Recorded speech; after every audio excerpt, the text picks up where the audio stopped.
Hey y'all. So you're listing your home and you're getting it ready to be toured by buyers.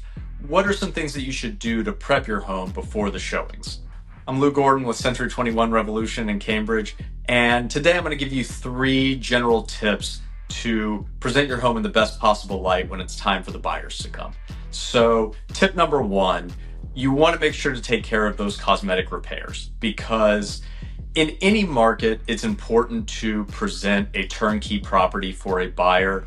The perception that they can move in and not need to spend money doing repairs is important in any kind of market, but is especially important now where the interest rates are so high, money is tight, buyers are looking to do higher down payments to reduce the monthly payment from those 7.5% interest costs. So very, very important to present it to the buyers. Number two, you want to try to make your home as neutral as possible before those buyers come in. So that means painting your walls neutral colors, whites, grays.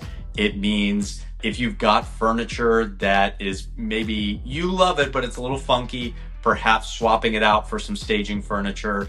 And of course, removing those family photos from the house just so that you can present a blank canvas for the buyers coming in to picture themselves with their family and their belongings living in that home.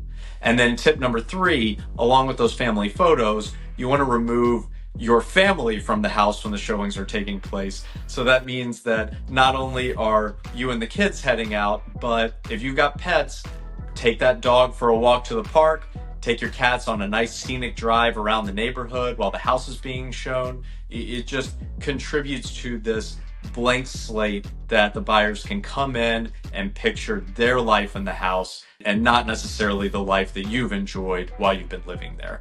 If you'd like some more tips and tricks about preparing your home for sale, please reach out for a consultation. I'd love to talk to you about what my team and I are doing to help sellers get the most money for their homes. I look forward to talking to you soon.